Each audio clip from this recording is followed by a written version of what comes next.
முதல்ல நான் மரியாதைக்குரிய முன்னாள் ரயில்வே ஊழியரும் நிர்வாகியுமான குப்பன் அவர்களுக்கு எனது பாராட்டை நான் தெரிவித்துக் கொள்கிறேன்.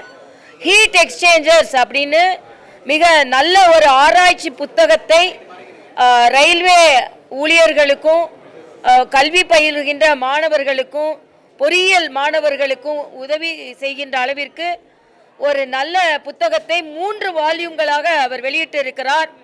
அவருக்கு முதலில் எனது பாராட்டை தெரிவித்து, அதே போல இந்த நிகழ்ச்சியில் கலந்து கொண்ட சகோதரி சௌமியா அன்புமணி அவர்கள் இதற்கு முன்னால் அவர்கள் ரயில்வே துறையில் எந்த அளவிற்கு முன்னேற்றத்தை கொண்டு வந்தார்கள் என்பதை சொன்னார்கள். இன்று நானும் பெருமையாக சொல்ல முடியும், மரியாதைக்குரிய பாரத பிரதமர் மோடிஜி அவர்களின் தலைமையில் திரு அஸ்வினி வைஷ்ணவ் அவர்களின் மேற்பார்வையில் ரயில்வே அமைச்சராக மிக சிறப்பாக பணியாற்றி வருகிறார். மற்ற நாடுகளை விட மற்ற ஆண்டுகளை விட ரயில்வே மிக அபரிதமான லாபத்தை ஈட்டி இருக்கிறது. சரக்கு மற்றும் பயணிகள் மூலமாக மட்டும் 2.5 லட்சம் கோடி ரூபாய் வருமானம் வந்திருக்கிறது. ஆக எல்லா துறையும் லாபகரமாக செயலாற்றி வருகிறது. வருகின்ற பட்ஜெட்டிலும் கூட ரயில்வே துறைக்கு இன்னும் அதிகமாக முதலீடுகளை நாம் எதிர்பார்க்கலாம். தமிழகத்தில் ரயில்வே துறை இன்னும் வேகமாக வளராததற்கு காரணம், தமிழகத்தில் அவர்கள் சொன்னார்கள், சில திட்டங்கள் ஏற்கனவே அறிமுகப்படுத்திய திட்டங்களை கூட நிறைவு செய்ய முடியாததற்கு காரணம், தமிழகத்தில் இருந்து மத்திய ரயில்வே அமைச்சரை வேகப்படுத்துவதற்கும் அதனால் தகவல்களை சொல்வதற்கும் இங்கே உள்ளவர்கள் தவறிவிடுகிறார்கள் என்பதும், நிலம் கையகப்படுத்துவதில் கூட பிரச்சனைகள் இருக்கும் என்பதனால் ரயில்வே திட்டங்கள் தாமதப்படுத்தப்படுகிறது என்று இங்கே ரயில்வே பயணியர் சங்கத்தை சார்ந்தவர்கள் மற்றும் பொதுநலவாதிகள் ஒரு கோரிக்கை வைக்கிறார்கள். தமிழகத்திற்கு என்று கேரளாவில் ரயில்வே அமைச்சர் இருக்கிறார்கள், தமிழகத்தில் இன்று ரயில்வே அமைச்சர் வேண்டும்னு நான் விளையாட்டா சொன்னேன். தமிழகத்தில் ஜெயிலில் அமைச்சர் இருந்தார், வெயிலில் வந்தவன அமைச்சர் ஆனார், ஆனால் ரயிலுக்கு அமைச்சர் கிடையாது. அதனால் உபயோகமாக எந்த திட்டத்தையும் தமிழக அரசு கொண்டு வராது. அதனால் அவர்கள் அந்த சங்கத்தை சார்ந்தவர்கள் கோரிக்கை வைப்பதைப் போல, மக்கள் கோரிக்கை வைப்பதைப் போல தமிழகத்தில் ஒரு ரயில் அமைச்சர் இருந்தால் இந்த திட்டங்களை வேகப்படுத்துவதற்கு உதவிகரமாக இருக்கும் என்பதும் எனது கருத்து. என்னை பொறுத்தமட்டில் இன்றைய காலகட்டத்தில் தமிழகத்தில் இன்னும் திட்டங்கள், இங்கே ஒரு பொங்கல் பரிசு கொடுத்தா பல லட்சம் பேர் எங்களுக்கு அந்த பரிசு வேண்டாம் என்று சொல்லுகின்ற நிலை தமிழகத்தில் இருக்கிறது. இது மிகவும் கவலை அளிக்கக்கூடியது. ஏனென்றால் பொங்கல் பரிசாக 1000 ரூபாய் கொடுக்கும்போது, எதிர்கட்சியாக இருக்கும்போது முதலமைச்சர் நான் 5000 கொடுப்பேன் 6000 கொடுப்பேன்லாம் சொல்லிட்டு இருந்தார். ஆனால் தாங்கள் ஆட்சிக்கு வந்த பின்பு மக்களின் நலன் உதாசீனப்படுத்தப்படுகிறது என்பதை நான் வலிமையாக கண்டனத்தை இங்கே பதிவு செய்கிறேன். விளம்பர அரசு மட்டுமே நடந்து கொண்டிருக்கிறது என்பதையும் நான் பதிவு செய்கிறேன். பல ஆண்டுகளாகவே செயல்படுத்தப்படாத பல ரயில்வே திட்டங்கள், குறிப்பா சென்னையிலிருந்து பாண்டிச்சேரி வழியா ஈசிஆர் போற அந்த திட்டத்துக்கு எந்த விதமான ஒப்புதலும் அளிக்காம இருக்கு. இப்ப கூட அருப்புக்கோட்டை வழியா தூத்துக்குடிக்கு போற திட்டங்களுக்கும் மத்திய அரசு நிதி ஒதுக்குறது இல்லை அப்படிங்கிறது தான் மாநில அரசோட குற்றச்சாட்டா இருக்கு. இல்ல, மாநில அரசு அப்படிதான் குற்றம் சாட்டி கொண்டிருப்பார்கள். மத்திய அரசு பார்த்தீங்கன்னா தூத்துக்குடி ரயில்வே திட்டத்தை பற்றி ஒரு கருத்து சொன்னார், அது தவறு என்ற உடனே அவங்க கிளாரிஃபை பண்ணிட்டாங்க. தொடர்ந்து மரியாதைக்குரிய அஸ்வினி, ஏன்னா நான் புதுச்சேரி எல்ஜியா இருக்கும்போது வீடியோ கான்ஃபரன்ஸில் கேட்டு எந்தெந்த திட்டங்கள்லாம் கிடப்பில் இருக்குன்னு பார்த்து அதையெல்லாம் நிறைவேற்றி தந்தார். அதனால் தான் நான் சொல்கிறேன், உங்கள் கேள்விக்கு என்னோட முந்தைய கருத்திலே பதில் இருக்கிறது.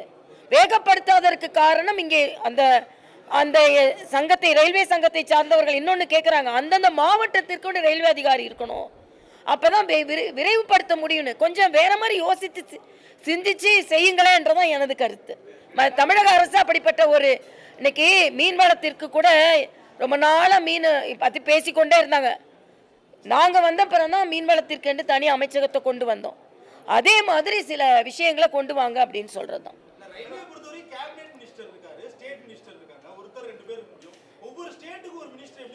இல்லை இருக்கிறாங்களே, கேரளாவில் இருக்கிறாங்களே, விரைவுபடுத்த இல்லை அந்த சங்கத்தை சார்ந்தவர்கள் அது ஏன் அப்படிலாம் இருந்தால் நல்லது அப்படின்னு. நீங்கள் தான் ஜெயிலுக்கு அமைச்சர் வைக்கிறீங்களா, அப்புறம் ஏன் ஒரு ரயிலுக்கு ஒரு அமைச்சர் வச்சா என்னன்னு நான் கேட்குறேன். இல்லை, அதை தான் சொல்கிறாங்க.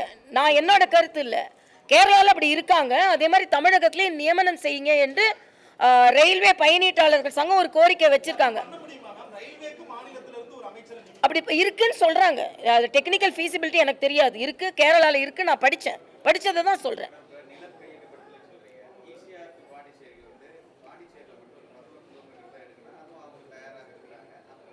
இல்லை, அது ஈசிஆர்ல வந்து அங்கே மட்டும் இல்லையே, தமிழகத்தையும் சேர்ந்துல இணைக்குது.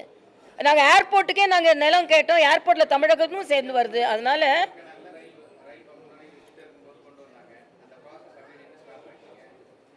இல்லை இல்லை, அது ஈசிஆர் திட்டம் வெறும் நில கையகப்படுத்துறது மட்டும் இல்லை. அங்கே வந்து பசுமையில் வந்து வேற ஏதோ சுற்றுச்சூழல் பாதிக்கப்படுமா அப்படின்னு ஒரு கேள்வி இருக்கு.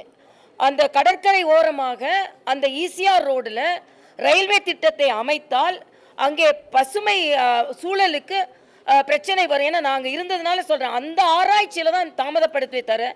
அதுக்கு கிளியரன்ஸ் கிடைச்சதுன்னா நிச்சயமாக அது கொண்டு வரும். அது இப்போ உள்ள நிர்வாகத்தை கேட்கணும். ஏன்னா அங்கேருந்து வந்து 1 இயர் ஆயிடுச்சு.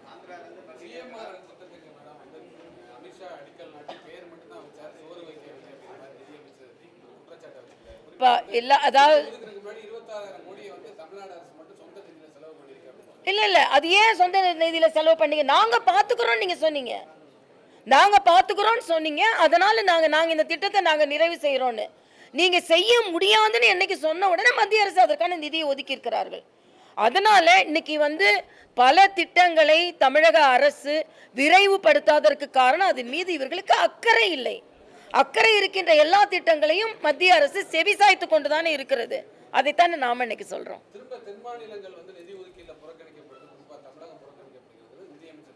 இப்போ நிதி அமைச்சர் குற்றம் சாட்டுகிறார். 7500 கோடி என்று எல்லா மாநிலங்களுக்கும் ஒதுக்கப்படாம தமிழகத்திற்கு ஒதுக்கப்பட்டிருக்கிறது. தமிழகத்தில் இது தொடர்ந்து இந்த குற்றச்சாட்டை வைத்துக் கொண்டே இருப்பார்கள். 1000 ரூபா கொடுக்கல, அதனால நாங்கள் வந்து மத்திய எங்களுக்கு கொடுக்கல அப்படின்னு சொல்லி கொண்டிருக்கிறார்கள். இது விவாதத்திற்குட்பட வேண்டியது. சும்மா எப்போ பார்த்தாலும் இந்த குற்றச்சாட்டை விடுத்துவிட்டு உண்மையிலேயே கொடுக்கப்படுவதை தமிழக அரசு மக்களுக்கு தெரியப்படுத்த வேண்டும் என்பதுதான். எந்த பாராபட்சம் செய்வதற்கு என்ன காரணம் இருக்கிறது? அப்படிலாம் இல்லை. எல்லா மாநிலத்திற்கும் என்ன அளவீடு, அதாவது விஞ்ஞானபூர்வமாக, அறிவுபூர்வமாக, கணக்கு பூர்வமாக எப்படி சயின்டிஃபிக்காக எப்படி நிதி ஒதுக்கீடு செய்யப்படுகிறதோ அப்படிதான் ஒதுக்கீடு செய்யப்படுகிறது. எங்கேயுமே தமிழ்நாட்டுக்கு நம்ம கொடுக்கக்கூடாது, அதனால் அது கட் செய்யுன்னு சொல்கிற நிலைமை மத்திய அரசிடம் இல்லவே இல்லை. இது இவர்கள் கொடுக்கின்ற ஒரு பொய் குற்றச்சாட்டு என்பதை நான் பதிவு செய்கிறேன். கர்நாடகா, தமிழ்நாடு, ஆந்திரா, தென் மாநிலங்கள் 4 மாநிலத்துக்கு சேர்த்து 27,000 கோடி ரிலீஸ் பண்றாங்க. ஹிந்தி பேசுற மாநிலங்கள் இது நான் ரொம்ப தவறு நான் சொல்றேன். ஹிந்தி பேசுற மாநிலம், கோமியாத்துக்கு இந்த பக்கம் உள்ள மாநிலம், அந்த தயவு செய்து அப்படிலாம் பேசாதுங்க. இந்தியாவின் ஒருமைப்பாட்டை மரியாதைக்குரிய பாரத பிரதமர் நிலைநாட்டி கொண்டிருக்கிறார். மத்திய அரசு எந்த பாராபட்சம் இல்லாமல் தான் நடந்து கொண்டிருக்கிறது. ஆனால் பாராபட்சமாக நடந்து கொண்டிருப்பதை போல ஒரு மாய தோற்றத்தை தமிழக அரசு ஏற்படுத்துகிறது என்ற குற்றச்சாட்டை நான் இங்கே வைக்கிறேன். அவ்வளவுதான் தம்பி, நான் சொல்லிட்டேன்ப்பா, நான் சொல்லிட்டேன். இதுக்கான பதில் சொல்லிட்டேன். நீங்க அப்புறம் வேணா வெரிஃபை பண்ணிக்கிட்டேன். சரி.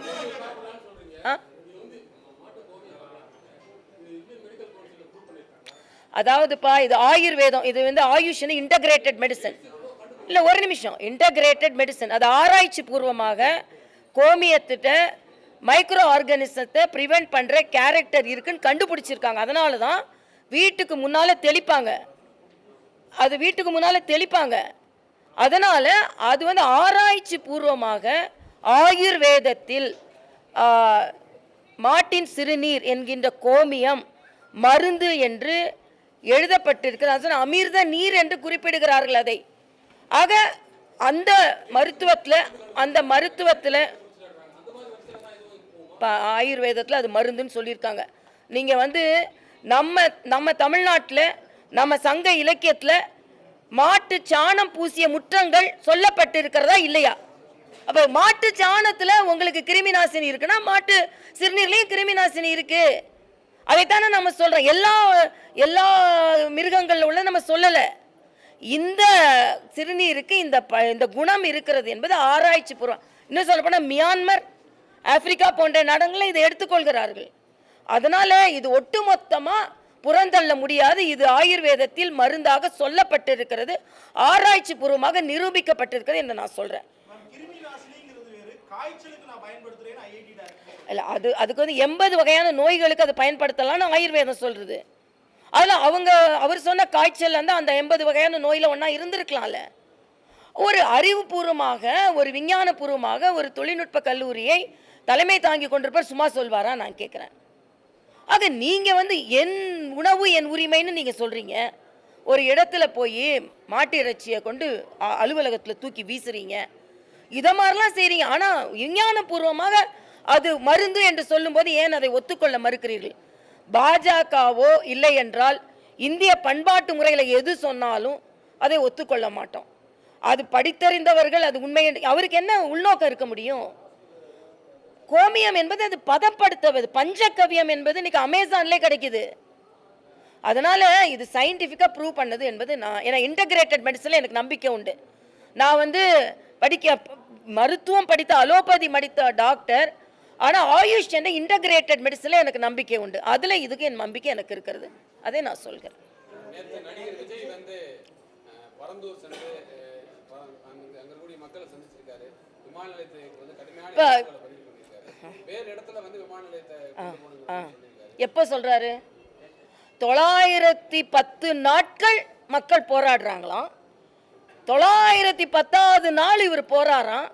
பரந்தூருக்கு பறந்து போனாரா நான் கேட்குறேன். மறந்து போனாரா? இதுவரைக்கும் மறந்து போன பரந்தூருக்கு திடீரென்று பறந்து போனார்னா என்ன அர்த்தம்? சினிமாவில் நடிக்கும் போது பரந்தூர்லாம் நம்ம காதிலே விழாதுப்பா. டேக் மட்டும்தான் போகும். இப்போ டேக் ஆஃப் ஆகணும். சினிமாவில் நடிக்கும்போது டேக் மட்டும்தான் கேட்கும். பரந்தூரில் மக்கள் ஓலம் போட்டுட்டு இருப்பாங்க, அப்போல்லாம் கேட்கவே கேட்காது.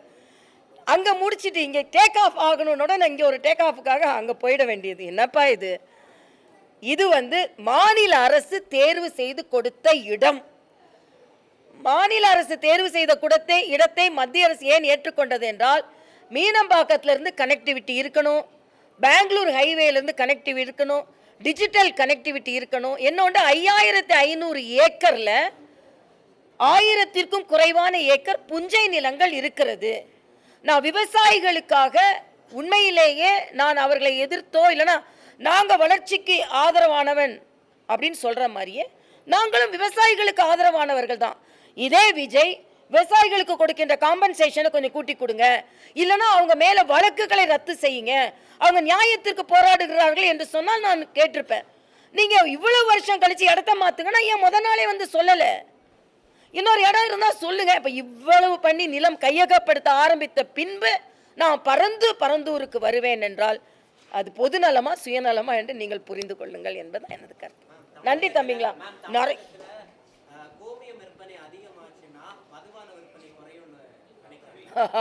ஒரு ஆள் அப்படி நினைக்கிறாங்களோ என்னமோ. கோமியம் ஒன்றும் டாஸ்மாக் கூட கெட்டது இல்லைன்னு நான் நினைக்கிறேன். கோமியத்தை நான் குடிக்க ஆரம்பித்தேன். அதனால் டாஸ்மாகை பற்றி கவலைப்பட்டு கொண்டு இருக்கிறார்கள் என்று நினைக்கிறேன். நன்றி தம்பிங்களா, ரொம்ப நன்றி உங்களை எல்லாம் பார்த்தது.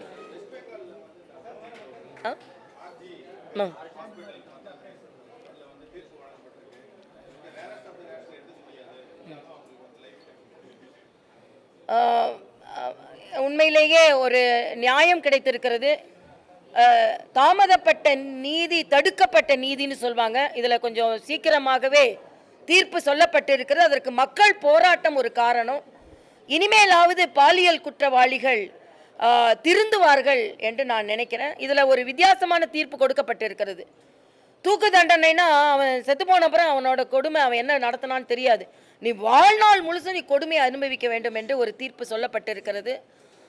ஆக இதே போல நாடு முழுவதும் உள்ள எல்லா மாநிலங்களிலும் உள்ள பாலியல் குற்றங்கள் வழக்குகள் தீவிரப்படுத்த வேண்டும். தமிழகத்திலும் நேற்று வந்து அந்த கொடூரனை உயர்நீதிமன்றத்திற்கு அழைத்து வந்திருக்கிறார்கள். தீர்ப்பு கிடைக்கணும். இதில் நான் ஒரு இது பார்த்தேன். சபாநாயகர் அப்பாவு தம்பி அப்படின்னு அவர் அழைக்கிறார், தம்பியம். ஆக இதை மாதிரி அரசியல் தலையீடெல்லாம் இல்லாமல் தீர்ப்பு வர வேண்டும் என்று நாங்கள் நினைக்கிறோம். இல்லை, அது சமுதாயத்திற்கும் அதில் பங்கு இருக்கிறது. ஆனால் அதற்காக கொடூரக்காரர்கள் நடமாடிக்கொண்டே இருக்க முடியாது என்பது எனது கருத்து.